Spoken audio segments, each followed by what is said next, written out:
Live from London, this is Global Business. Hello, welcome to the programme. I'm Jamie O. And I'm Robin Dwyer. Our top stories. China's Foreign Minister Wang Yi meets his counterpart here in the UK, David Lammy, as the two countries reboot their relationship. Our other headlines: Trump declares today is the big one, promising to announce yet more tariffs on imports to the United States.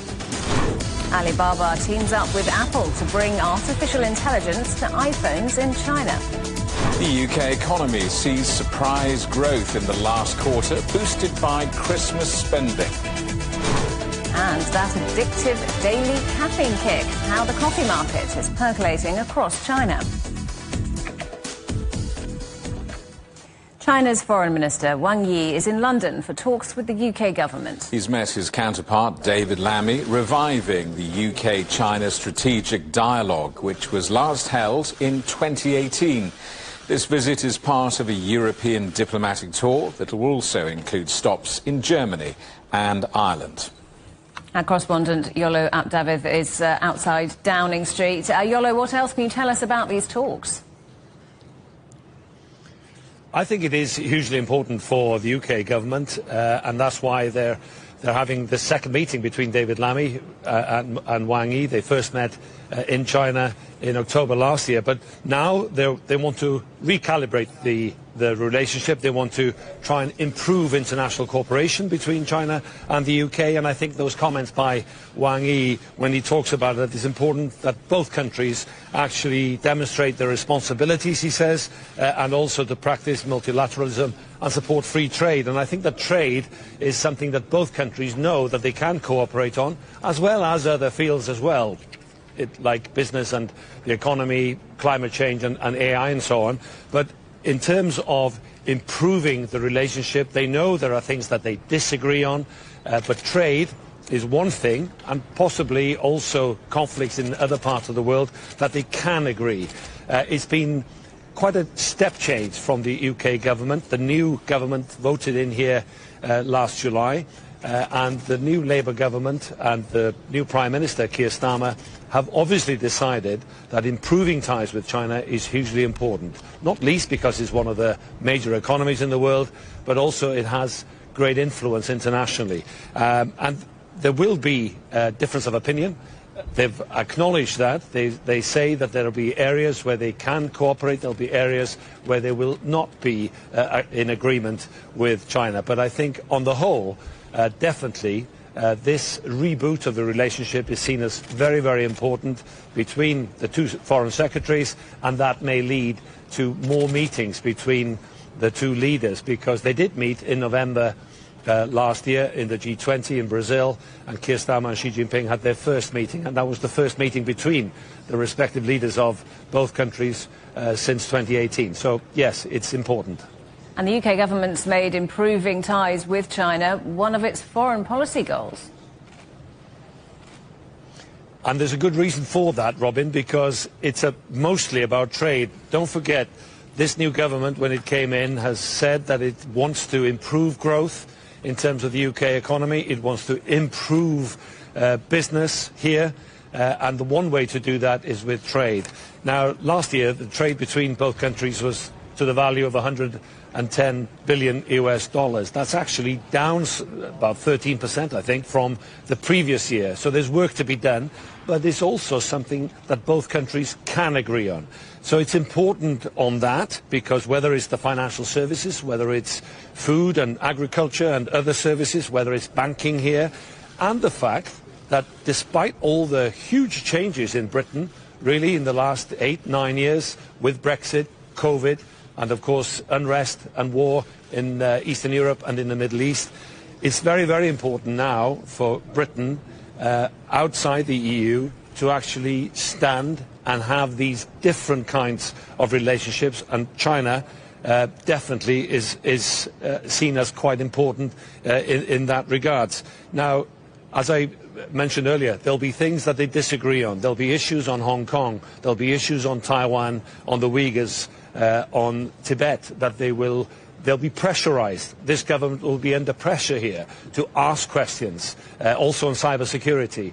But on the whole, it seems that this government has decided there has to be a change, especially from the previous Conservative governments and 5 prime ministers in a very short space of time, where at times the relationship between the UK and China was seen as muddled and not quite as clear as it should be, perhaps.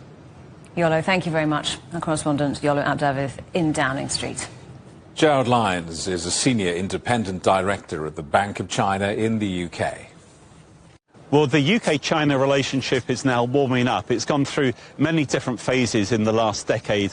A decade ago, the relationship was very warm indeed. It was a golden era. The coolest point was probably in 2023.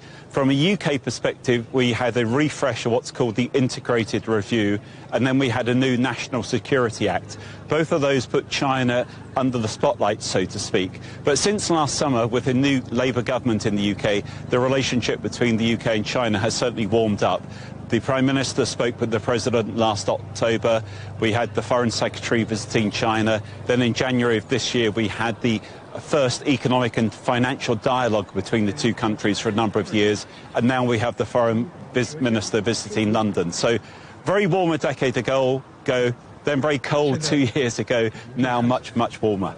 Let's talk specifically about trade and let's talk about business. What signal does this first UK-China strategic dialogue meeting in nearly 7 years, what message does that send to global investors? Well, I think it's very positive in terms of the overall relationship between the UK and China. In terms of the message it sends, it's certainly a positive one.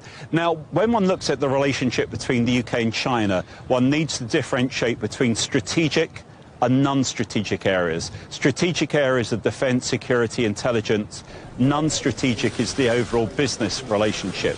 Now, the strategic relationship has, in many respects, held back the business relationship in recent years. So the fact that the strategic relationship itself is now being put on a firmer footing on the backdrop of the economic and financial dialogue, I think is a very positive one for the overall relationship, and also coming back to your question about how the UK should be viewed internationally. When Wang Yi and David Lammy go home, what does a good outcome from this meeting look like? Well, this meeting is very much going to be focused on those strategic aspects in terms of the bilateral relationship, and also, given the global backdrop, issues such as Ukraine. What I think is going to be important is not only that both sides see this in a positive light, but it's what comes next. So we've talked about the context. In some respects, the next big issue is what clear policies come out of this. And when one looks at UK-China trade, it's close to 89 to 90 billion pounds sterling. But within that, the UK has a big trade deficit. But more particularly, our service sector relationship is still quite low. China is Britain's 5th biggest overall trade partner, but in services, and Britain is one of the 2 biggest economies globally in terms of services, China is only our 12th biggest service sector trading relationship.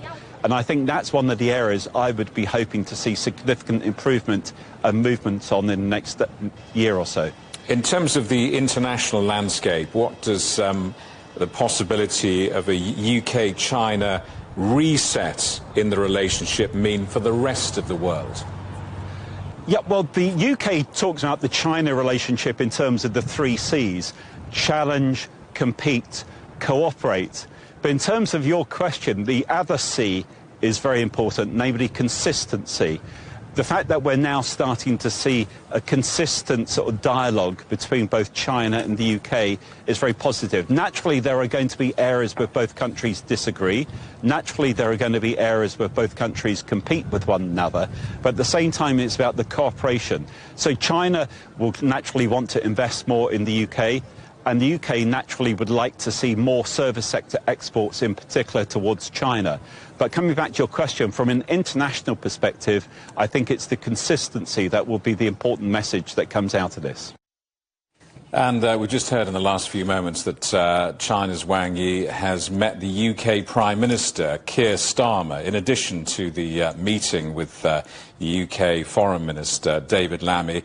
In the meeting with Wang Yi and Keir Starmer, we understand that Keir Starmer said he wanted a consistent and respectful relationship with his country. And we'll bring you more on that meeting with the UK Prime Minister later in the programme if we have any further details.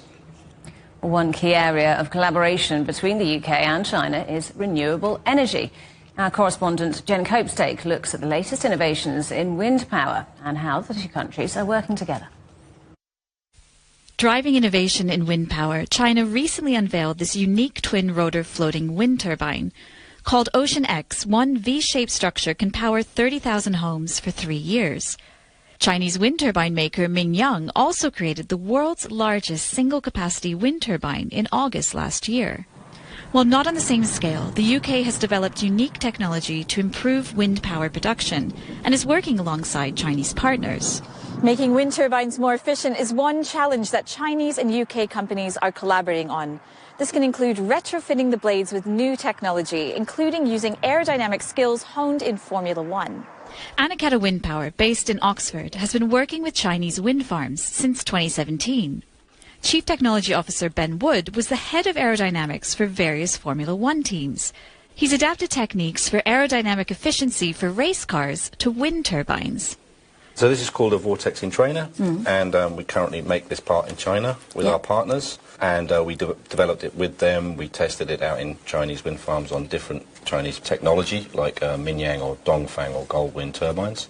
Some of the flow control features that have been developed in Formula One over the years, so shedding lots of smaller vortices rather than one large one, produces more stable aerodynamics and more stable vorticity and makes the part much more efficient for delivering torque and power on the turbine. These pieces can improve energy output by 10%. And for Anakata, there has been mutual benefit working in China. The Chinese have learnt from the European wind turbine industry. The European industry will learn from the Chinese as well. They're strategically different approaches. And, you know, Chinese wind turbines tend to produce more power at a given wind speed for the same price point.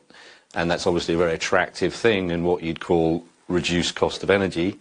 So, you know, they're driving it forward from looking at that metric. No country can do it by themselves. You know, China's growth has shown that they're going to be a key player in this renewable space. And the technology sharing is the best way to advance the progress that we all need to make, because time is not on anyone's side. The Institute for Public Policy Research also says time is not on the UK's side. In a recent report, it estimates the UK will miss its 2030 target for installing offshore wind turbines by 18 years unless it triples its manufacturing capacity. And it needs to hit that target if it's going to achieve its goal of getting 95% of its electricity from low-carbon sources. Creating new partnerships with Chinese manufacturers could help the UK reach its target on time. Jen Copestake, CGTN, Oxford. President Trump says he'll announce another round of import tariffs in the coming hours. In a post on social media, Trump said today is the big one, reciprocal tariffs. Taxing goods from countries that charge duties on US products was one of his key campaign promises. Let's talk to our correspondent Mitch McCann, who's in New York. So more new tariffs on the way. Do we have any more details on what they might involve? Well, good morning from New York. The only details we have at the moment is that the president is going to be holding a news conference with more information about these reciprocal tariffs at 1 o'clock Eastern time. That's about 6 p.m. in London. And in that social media post that you mentioned there, Donald Trump said 3 great weeks, perhaps the best ever. But today is the big one. Reciprocal tariffs make America great again, in all caps. Now, these reciprocal tariffs are aimed at reducing America's trade deficit with a number of countries. But the primary objective, or reason for them, it would seem, is that Donald Trump feels that America is being ripped off when it comes to trade, and he's demanding that that changes immediately. Now, one of his top trade advisors, Pete Navarro, who is reported to be one of the architects behind this reciprocal trade tariff policy, said of reciprocal trade, the most fair thing in the world, if they're cheating us, then that should not be allowed to happen, is what he had to say. It's likely the White House advisors have been taking an extremely close look at tariffs imposed on the United States by more than 190 countries. They would have been looking at what duties and taxes have been imposed on their own products, and then they've been developing this plan on how it's going to respond and what the ramifications might be. An announcement was expected earlier this week, before today, but it's likely been a complicated task. One person, one expert in the press called it monumental, which is perhaps why this has taken longer than expected. But these reciprocal tariffs are a key campaign pledge from Donald Trump. If enacted, they are aimed at raising revenue to help pay for an extension of his 2017 tax cuts when he was last in office. He wants to bring them back, and he wants to pay for it with these tariffs. Well, as well as this tariffs announcement, President Trump's going to meet India's Prime Minister Narendra Modi later. What are they going to be talking about? Well, a number of things. One of them, you guessed it, tariffs at the White House when Modi arrives this afternoon. That is likely to be the first topic of conversation. Donald Trump calls India the tariff king. America has a trade deficit with India to the tune of $50 billion in India's favour. And it's important to note that India has reportedly made some steps to please the US in terms of reducing that deficit. It's reported to have lowered tariffs on Harley-Davidson motorcycles, for example, and it's reported that it's dropped retaliatory tariffs on things like almonds, apples, chickpeas, lentils and walnuts as well. And another consideration will be India's role when it comes to China and the Indo-Pacific. Narendra Modi is hosting a summit of the Quad leaders later this year, including leaders from the US, India, Japan and Australia. And finally, they're also likely to talk about immigration. It's reported, based on Pew Research, a Pew Research study from 2022 that found more than 700,000 Indian nationals were living in the United States unauthorised. And we know that Donald Trump is doing everything he can to deport unauthorised nationals in the United States. So that's another talking point likely to come up between the pair when they meet later this afternoon. But they will be holding a press conference together around 5 o'clock Eastern Time, the two leaders as well. Mitch, thank you very much. Our correspondent Mitch McCann in New York. Well, let's just stay with tariffs, because China has urged the United States to abandon its plans to impose 25% tariffs on all steel and aluminium imports from March. In fact, the WTO panel had ruled before 2022 that the U.S. Section 232 tariffs violated WTO rules. Now, not only has the U.S. retained the original Section 232 tariffs on steel and aluminum, but it has also further increased tariffs on aluminum products, severely harming the rights and interests of various countries, undermining the rules-based multilateral trading system, and impacting global supply chains. China urges that the U.S. will abandon its zero-sum mentality, return to the correct track of multilateral trading system, and address mutual concerns through equal consultations. You're watching CGTN. Still ahead. A plus A equals AI. Alibaba joins with Apple to bring artificial intelligence to iPhones in China.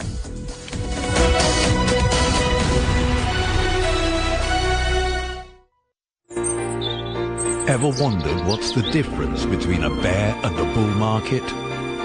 Where are the cash cows? And who are the lame ducks? And what exactly are black swans, grey rhinos, and unicorn companies? Make sense of it all with Global Business, only on CGTN. I think it should be more global cooperation. I would like to hear more the voice of the developing countries.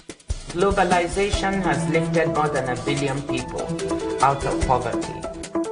The green transition has to happen. It's a necessity. Well, China and the United States are important powers in the world. What unites us is much more than what divides us. And I believe China is committed to this agenda. Join me, Juliet Mann, to set the agenda at these times every weekend on CGTN.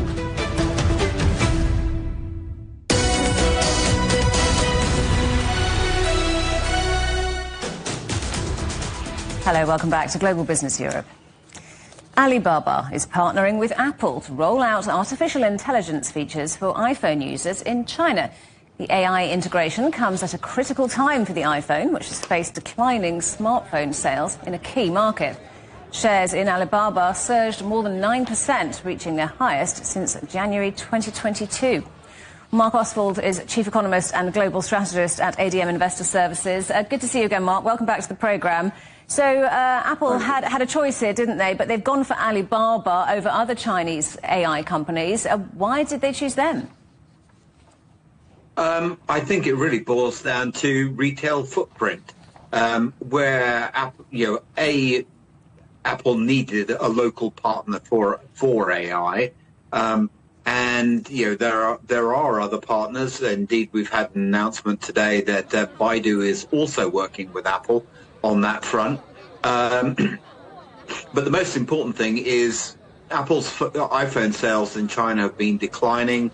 The pace of growth is basically fallen quite dramatically in recent years. And with AI basically being at the center of the next stage of developments in terms of mobile telephony, it's key that they find a very strong local partner with a very large retail footprint. And I think that's the primary motivation. So good news for Apple then. Is it going to save their iPhone sales, though? I think it will to some extent, but one really has to sort of then look at it in the broader context of what's happening with Chinese consumer spending, and it's clear that consumers don't feel that comfortable as yet. What would obviously help is if wages started to pick up again, and if the property crisis was resolved. We always end up in pretty much the same space with that. And Apple obviously being at the high end in price terms, in terms of its phones, faces a lot of stiff competition from locally produced phones. So I think it will help, but probably more at the margin than in terms of giving a big boost, as big a boost as perhaps Apple are hoping. And what about for Alibaba? What does it mean for them and the broader AI market in China? Well, I think since we had the news broke about DeepSeek, a couple of weeks ago, there is this realization, and it's probably the most important one in terms of all the AI development, that it can be basically done a lot cheaper, a lot less resource and energy intensively.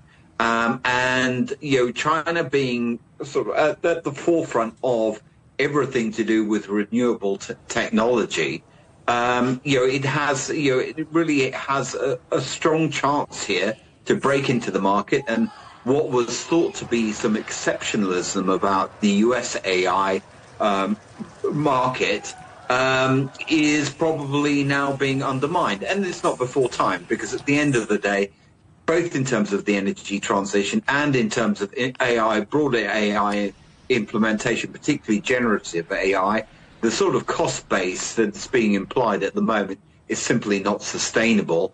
And it's not going to be the sort of mass market product that it will aim to be, and it will eventually become. But in the first instance, everything needs to work towards massively reducing the cost of it. And you mentioned Baidu just now. Let's talk about them. They've also announced that they're going to make their own AI chatbot free from April. Does that give them an edge? Does that change things in the AI space there? Certainly, anyone who makes their AI bots, basically effectively open source, is stealing a march on their competitors. It's a question of what everybody else does then. Does that set the benchmark for everybody else? Does everyone else follow that route, or will others basically try and seek other enhancements? The biggest problem with AI is actually there's not really much of a consumer hook, i.e. there's not much, if it's free, then there's no, people will just bounce around between whatever's there. And at the end of the day, if you're trying to enhance your company's offerings, be you a Baidu, a Tencent, an Alibaba, or elsewhere, you need some sort of hook, subscription type hook to keep people in your space. And that's really where the big competition is going to be, not only in China, but also globally. Mark, great to talk to you. Thank you so much for joining us, as always. That's Mark Oswald from ADM Investor Services. Let's just stay with Apple because regulators in Germany have just charged Apple with abusing its market power through its app tracking tool. The competition watchdog has warned of rolling daily fines for the iPhone maker if it fails to change its practices. Apple's app tracking feature allows users to block advertisers from tracking them across different applications. Regulators said Apple treats rivals unfairly by requiring additional user consent, which is not required for its own apps. Honda and Nissan have confirmed that they are ending their merger talks. The Japanese car makers have discussed creating the world's third biggest car group to be more competitive on electric vehicles and to take on Chinese rivals. The talks reportedly stalled after Honda suggested Nissan should be a subsidiary within the new company. And Porsche is cutting an additional 1,900 jobs over the next 4 years. The German car company, which had already started cutbacks last year, is aiming to reduce the number of jobs at its two main factories by 15%. It's blamed challenges, including economic conditions and the delayed move to all-electric vehicles. The US oil producer Chevron says it'll axe up to 20% of its global workforce by the end of next year. The company wants to cut $3 billion in operating costs throughout 2026 in response to industry-wide weakness in the refining business. It's thought these cuts will affect around 8,000 staff.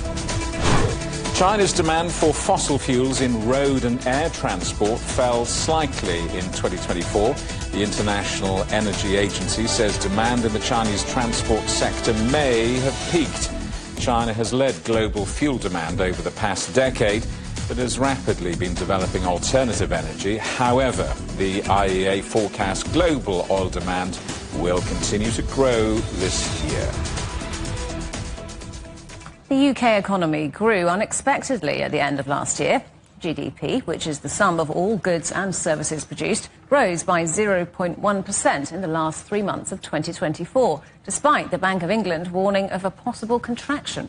December was particularly strong, with GDP up 0.4%, fueled largely by growth in the service sector, with strong spending in restaurants and bars over Christmas.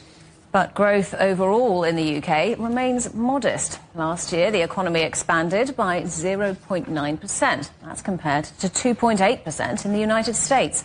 Economists say most of the gains were recorded in the first 6 months of the year before the autumn budget was announced. Well, our correspondent Ray Addison has been looking at these numbers. Well, what should we make of these figures then? Well, finally, a little bit of good news for UK Chancellor Rachel Reeves and the UK government. Of course, she's faced heavy criticism, as we know, since that autumn budget, and this rise, it is quite small, 0.1%, caught most economists off guard. And, of course, they had forecast that British GDP would actually contract. And so the ONS has said that most of the credit has to go to the UK's services sector. So pubs and bars did quite well. I think we might expect that in the lead up to Christmas, but also wholesalers, machinery manufacturers and pharmaceuticals companies as well had good results. We also saw growth, though, in the construction sector, and growth, of course, has been a key element of the new government's growth policy. We'll talk about that a bit more in a bit. However, this was partially offset by the decline in production. So for a fifth consecutive quarter, production was down and it shrunk this time by 0.8%. Bad news too for business investment. That plunged rather, dropping by 3.2% in the quarter. And of course, one explanation could be the increase in employers' national insurance contributions that was announced in October by Rachel Reeves. And many business owners at the time were surveyed. They said they were very unhappy with that. They said that they planned to cut members of staff, but also perhaps increase the prices of their goods. So this lack of investment could be businesses choosing to hold back their capital so they can pay these higher tax bills when they come. So some partially good news there for Labour, but the Chancellor says she's still not satisfied and that they need to go further and faster. So how is the Chancellor, the UK Finance Minister, Rachel Reeves, hoping to kick-start growth? Well, obviously, we know that the UK government does have a plan for growth. Just last month, we saw Rachel Reeves visit China to reopen financial dialogue there. The Chancellor has also listed a range of policies that she hopes are going to boost that growth, including cutting environmental regulations. She wants to create a growth corridor between Oxford and Cambridge. She wants to negotiate a smoother trading relationship with the European Union as well. And of course, in the last 24 hours or so, we've heard a lot more about the creation of these new 12 towns across the UK. And overall, the government wants to build around 1.5 million homes and create around 150 infrastructure projects. So roads, rail, energy infrastructure are all key there. And of course, notably, we heard very recently their plans to allow bidding on a third, proposals rather, for a third runway at Heathrow, which previously they had been opposed to when they were in opposition to the previous government. So they're saying that planning reform here is very important. They believe that they need to reduce planning permit delays to allow construction confidence to increase. And today we saw a speech by the Business Secretary, Jonathan Reynolds, where he actually urged the UK competition watchdog, the CMA, to cut back on regulations to create a more competitive business environment. Ray, thank you very much. Correspondent Ray Addison. You can get highlights from the week's news in Europe and China direct to your inbox from CGTN's Storyboard email newsletter. Sign up at europe.cgtn.com/newsletter. You're watching CGTN. Still ahead. Can the ceasefire hold? Hamas says it will now release more hostages, but tensions remain high.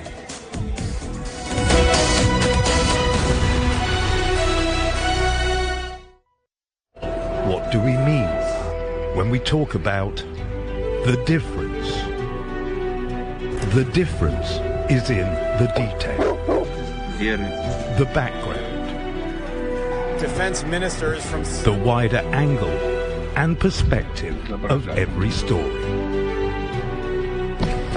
wherever the story may be. CGTN. See the difference.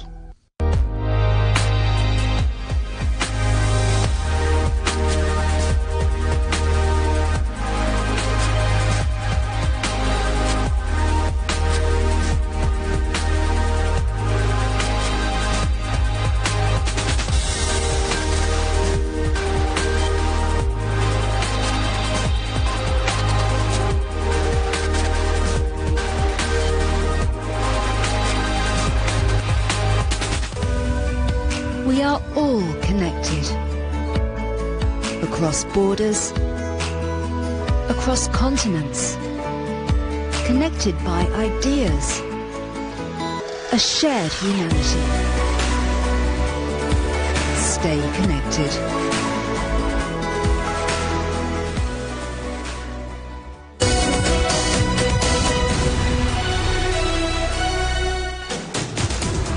Welcome back to Global Business Europe with Jamie Owen and Robin Dwyer. Our top stories. China's Foreign Minister Wang Yi meets his UK counterpart David Lammy in London as the two countries reboot their relationship. In the past hour, he's also met Prime Minister Keir Starmer, who said he wanted consistent and respectful relations with Beijing and to deepen trade ties. Our other headlines: Donald Trump declares today is the big one, promising to announce yet more tariffs on imports to the United States. And Alibaba teams up with Apple to bring artificial intelligence to iPhones in China. At least 28 people have been injured after a car drove into a crowd in the German city of Munich. A 24-year-old Afghan national, already known to the police, has been detained. Some of the injured are in a critical condition. The attack happened on the eve of an international security conference in the city, attended by US Vice President J.D. Vance and Ukraine's President Volodymyr Zelensky. Our correspondent Natalie Carney is in Munich. Natalie, the German Chancellor Olaf Scholz has been speaking. What did he have to say? Yes, most certainly. All politicians have been speaking on this event. But yes, the German Chancellor Olaf Scholz called the event awful and adding that the suspect must be punished and deported. As you've mentioned, it's a 24-year-old man who was previously known to police for petty crimes such as drugs and shoplifting. There was also some concern as well, or there is some concern, that he published some Islamist posts just prior to the attack, which happened right behind me here. As you can see, the car is still sat where police stopped it and took the suspect earlier on today. But Olaf Scholz, of course, very disturbed by the news, as is all politicians here, just 10 days before federal elections in the country. Here's a little more of what he had to say. An Afghan perpetrator has seriously injured people here, and that is something we can neither tolerate nor accept. That is why it must be very clear that the judiciary will take tough action against this perpetrator with all the means at its disposal. It is very important for me to get the message across that anyone who commits crimes in Germany will not only be severely punished and sent to prison, they must also expect that they will not be able to continue their stay in Germany. Olaf Scholz, the leader of the SPD, the Social Democratic Party here, has been criticized in the past for being too lenient on the issue of migration, particularly by, of course, the far-right AfD, Alternative for Deutschland, as well as the lead polling party here, the Christian Democratic Union, led by Friedrich Merz, who has criticized them for being much too lenient on the issue of migration. Natalie, Munich was already on high alert because of this international security conference. What impact is this likely to have on the city? Well, police have already said they don't deem there to be any connection with the security conference. However, it is likely that it's just going to step up security even more. As you've mentioned, many of the streets, even around here, the conference is only happening a few blocks away from here, and those streets have already been locked down. So we can expect to see a lot more police presence in areas away, perhaps, from the specific conference area. But again, there does not seem to be a connection. At least there's been none identified connecting this attack to the conference itself. Again, this is more going to play out and reflect in elections that are happening in about 10 days' time. Migration's already been very hot on the agenda of many of the political parties and in the minds of many voters. So we'll see how this will reflect on February the 23rd. Natalie, thank you for that. Our correspondent Natalie Carney in Munich.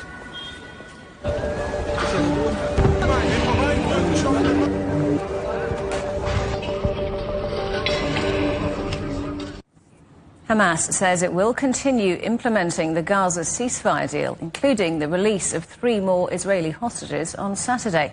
The Palestinian group previously said it was suspending the next hostage transfer due to what it said were Israeli violations. And that led to Israel threatening to resume military action. President Trump has demanded that all hostages be released by Hamas this weekend.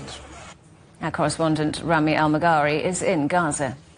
Hamas says that it is continuing its commitment to the ceasefire deal with Israel, and that on Saturday it will be able to release more Israeli hostages. That is based on sort of a consensus or an agreement or understanding with the mediators in Qatar, in Doha. Yes, Qatar and the Qatari Egyptians have been involved in mediation in sort of talks with Hamas and Israel over continuation of the ceasefire deal, or to let the ceasefire deal hold. Hamas now agrees that it would resume the release of Israeli hostages. From the other part, Israeli media reports say that Israel has agreed to allow more aid into Gaza, particularly the mobile homes and tents that are desperately lacking in the territory because of the ruin of the destruction, widespread destruction in the Gaza Strip. Also, other items might include solar panels, electricity, like batteries and other heavy machinery for the municipalities here, for the civil defense crews in the territory to remove the rubble and pave the roads that have been totally battered by the Israeli actions, Israeli army actions in the area. So we can say that the truce is holding. That's the story in Gaza. Let's take you to Israel. Our correspondent Jonathan Regev is in Tel Aviv. There's no response from Israel to this report that Hamas will continue with the ceasefire, simply because Israel views this as something that is between Hamas and the mediators. It was Hamas that put out this threat that the hostages will not be released on Saturday, and now Hamas saying again that they will be released. This is something that, according to Israel, it is just for Hamas to deal with, not with Israel itself, and that is why no comment. But we probably have seen a preview of what might be next week's crisis, and that is the issue of the heavy machinery. Hamas is saying that it has agreed to go back to the ceasefire and release hostages, simply because Israel has agreed to provide and to allow the entry to the Gaza Strip of heavy machinery, heavy trucks and tractors, and images of these vehicles have already been presented as waiting on the Egyptian side of the Rafah crossing. The Israeli Prime Minister's office was very quick to issue a denial of these comments, saying that this has nothing to do with the agreement. The agreement says nothing about heavy machinery, and therefore Israel never agreed to that because that was never on the table.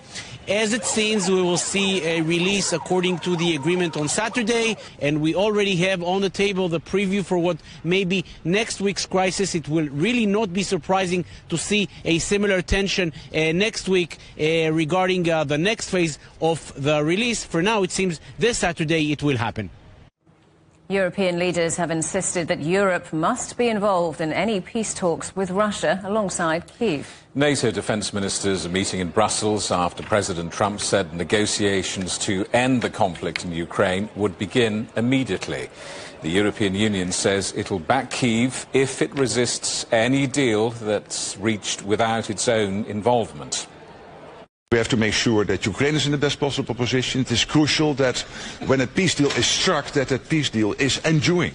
That Putin knows that this is the end, that he can never again try to capture a piece of Ukraine. So that has to be part of those negotiations, and no doubt that is also on the mind of President Trump and the American team.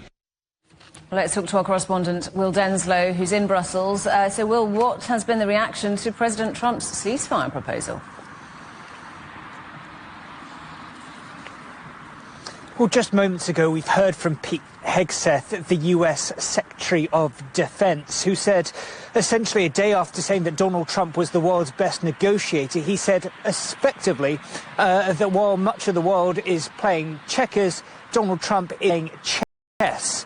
So very much backing the US president when it comes to his plans to find a peaceful, lasting resolution to the war in Ukraine. Now, the fact that Donald Trump had a conversation with Vladimir Putin has been met with plenty of skepticism, including from Ukraine's President Volodymyr Zelensky, despite Zelensky having a call with Donald Trump after that call with Vladimir Putin. Zelensky said effectively that he will not accept any kind of peace plan unless Kyiv is involved in it. That was a point reiterated by European allies here at NATO headquarters.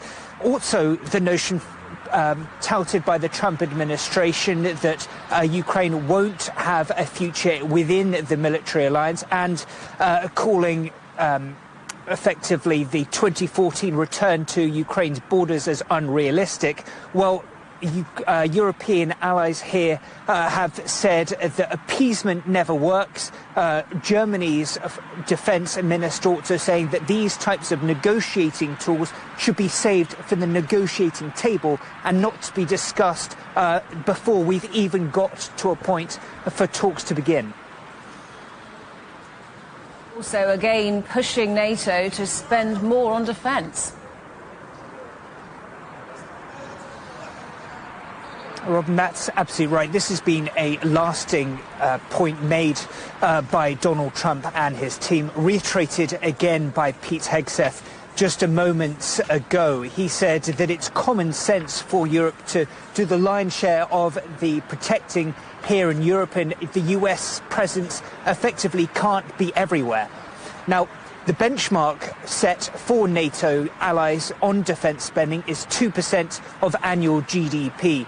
Pete Hegseth and the Trump administration says that is not enough. They say 3% isn't enough, 4% is enough. They say 5% is the target at a minimum. Let's have a listen to what Pete Hegseth had to say moments ago.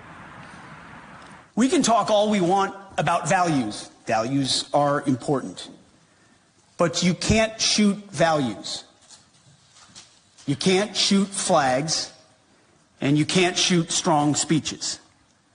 There is no replacement for hard power. As much as we may not want to like the world we live in some cases, there's nothing like hard power.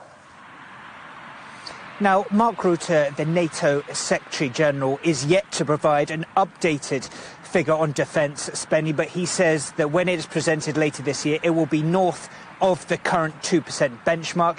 And he very much agrees with the Trump administration on this point of European defence spending. He agrees with Donald Trump, saying it is imperative that Europe does more when it comes to collective security. Will, thank you very much. Our correspondent Will Denslow in Brussels. Let's just update you on those talks between China's Foreign Minister Wang Yi and the British Prime Minister Keir Starmer in London. China reporting that Wang Yi told Starmer that the Labour government's policies towards China were rational and pragmatic, in line with current global trends and in the interests of the British people. He said China would work with the UK to build on the growing positive direction in relations and cooperate with the UK on infrastructure, trade and clean energy. Starmer said he looked forward to candid and constructive dialogue to promote the sustained and development of UK-China relations.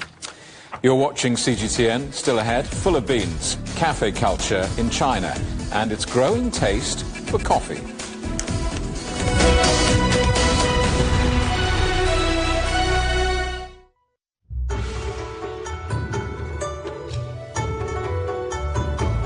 Chinese calligraphy, or shufa, is a traditional visual art form that involves writing Chinese characters in a stylized way. It is thought to have originated alongside the earliest Chinese characters discovered to date, namely oracle bone inscriptions from the Shang dynasty, that's 16th to 11th century BC, in Anyang, Henan province. There are 5 major styles of script: regular, 楷书, running, 行书, cursive, 草书, clerical, 隶书, and seal, 篆书. 4 essential pieces of equipment are used: brush, 笔, ink, 墨, paper, 纸, and inkstone, 砚. Collectively, these are known as the 4 treasures of the study. From brush inclination and direction to the speed of writing, every twist and turn of the wrist is calculated. Today, Chinese calligraphy is a highly valued traditional art form, for it is more than just writing. It is a living heritage.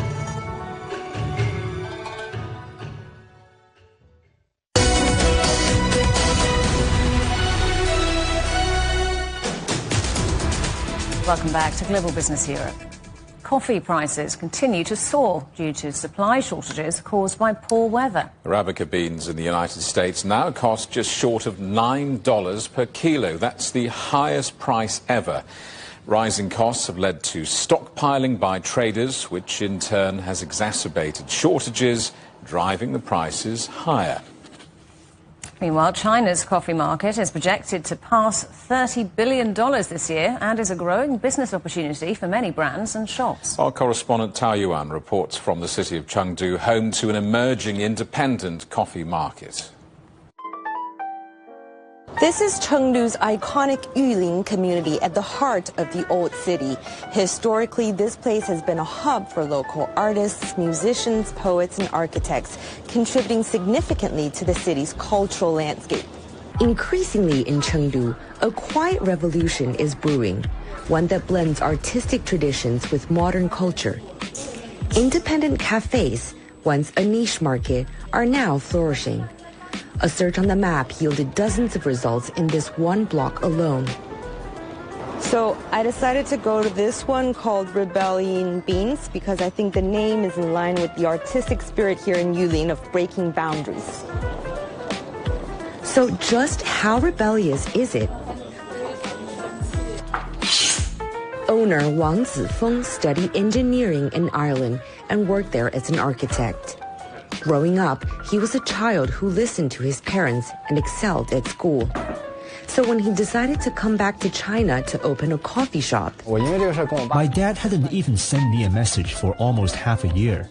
He doesn't understand why I started acting up after turning 30. And my mom said, "Why is your adolescence only starting now?" It actually all started in Ireland when Wang Zifeng had just a bit too much leisure time on his hands and decided to attend a coffee workshop. He was the only Chinese student, so his teacher decided to give the class a taste of Chinese coffee, specifically coffee from Yunnan province, China's main coffee-producing region. If I were to describe it now, I'd say it has notes of red wine, passion fruit, tropical fruits with a strong aftertaste. But back then, all I could think was, why does it taste so different? The short version of what happened next. He moved back to China and opened a shop in Chengdu that focuses exclusively on Yunnan coffee beans. I want to do something that's entirely my own, not something assigned by my boss or done in the way they want me to. Wang Zifeng belongs to a cohort of entrepreneurs who have migrated to Chengdu, drawn by the city's booming coffee culture and the chance to carve out their niche. The city's coffee-related enterprises surged to more than 9,000 in 2023. The number of independent cafes now ranks second nationally, trailing only Shanghai. Xu Depeng is a journalist with the Chinese National Geography. For the past several years, he's been working on a coffee geography project. Chengdu, known as the land of abundance in everyone's impression, is famous for its comfortable, laid-back vibe and its culinary culture. So whether it's locals or people visiting from other places, food and drink are always key considerations for them. This has created tremendous opportunities for Chengdu's coffee market. Innovative ways to make coffee is constantly giving the industry a facelift. This one, for example, is the latest to turn heads. Here, coffee beans are sold by the gram and sent down a conveyor belt to be ground and brewed, just like a factory assembly line. And this one turns out a surprising garlic-flavored coffee to draw eyeballs. Rebellion Beans has its own loyal customer base, supporting Wang Zifeng's mission of promoting Yunnan coffee. The majority of China's coffee market is dominated by foreign coffee brands. But domestically, we have Yunnan, a major coffee bean producing province, which has largely been overlooked. So seeing a shop like this is actually quite touching. Yet the road is not without hurdles. Price wars between chain stores have pushed coffee to under 10 yuan, about $1.40, squeezing margins for independents. And even in that small margin, competition is fierce. Among the many independent coffee shops in Chengdu, only about 10 to 20% actually turn a profit. It's a clear example of the 80-20 rule. Around 80% of coffee shops are probably just breaking even. We jokingly say they're powered by love. They are passionate about what they are doing. They enjoy it, and they are accustomed to this lifestyle. But in reality, they are not achieving any significant financial gains from it. Wang Zifeng says he belongs to the majority of this group, struggling to make ends meet. I don't know where it goes. I don't know what it will become in the future. So why am I still doing it? Those thoughts do cross my mind. But not doing it just isn't an option. According to some estimates, China's coffee market is to surpass 220 billion yuan, about $30 billion this year, underscoring growth opportunities for shop owners like Wang Zifeng. For cities like Chengdu, every cup tells the story of resilience, both of the economy and of the people. Taoyuan, CGTN, Chengdu. Spring Festival has been marked at the United Nations in Geneva with an event celebrating Chinese culture. Our correspondent Julia Labova reports. Chinese calligraphy, traditional Chinese medicine, special decorations and delicacies. The Spring Festival in full swing at the United Nations office in Geneva. Since 2024, the Spring Festival has been designated a floating holiday at the United Nations. The Chinese mission to the UN organized the event to mark one of the most cherished celebrations in China, together with other countries. Actually, we are living in such a small boat, and we have to paddle in the same direction because we are sailing to the same destiny with the same future. So that is why I believe it's important for us not only celebrating the Lunar New Year, but to make use of this occasion to bring people together. As long as we have the political will, as long as we make joint efforts, hopefully we can make a difference. The event saw an opening speech by the Chinese ambassador to the UN, as well as the Director General of the UN offices in Geneva. This was followed by a performance by Chinese children called the Little Diplomats, who distributed festive lanterns to set the mood for the celebration. I think that's really very important because it shows how diverse our traditions are, but at the same time it shows how unified we are, because all these important days, they're about peace, about prosperity, about wishing everybody to live in happiness and prosperity and dignity. So we see we are very diverse, but at the same time we have the same values and we want the same for us and for our children. Last year, UNESCO listed the Spring Festival on its intangible cultural heritage list, acknowledging the significance of the Lunar New Year. At the United Nations, the holiday aims to bring people together to promote universal human values, community and traditions. Chinese New Year celebrations are now firmly on the UN's calendar of events here in Geneva. The various activities exploring Chinese culture are very popular with representatives of the United Nations and its agencies. Julia Lyubova, CGTN, Geneva. And finally, Japan's annual snowball fighting tournament has taken place in the city of Unuma, with officials calling it the largest ever. More than 120 teams battled it out in 2-minute matches, with points awarded for direct hits. And while you might have thought the prize would be ice pops all round, the champions instead were awarded 30 kilos of rice. The headlines again. China's Foreign Minister Wang Yi meets his UK counterpart David Lammy in London as the two countries reboot their relationship. In the past hour, he's also met Prime Minister Keir Starmer, who said he wanted consistent and respectful relations with Beijing and to deepen trade ties. Our other headlines: President Trump declares today is the big one, promising to announce yet more tariffs on imports to the United States. And Alibaba teams up with Apple to bring artificial intelligence to iPhones in China. And that's it for Global Business Europe. Thank you for watching. Coming up next on CGTN, it's Africa Live. We'll see you again tomorrow. Same time, same place. From all of the team here in London, it's goodbye. Goodbye.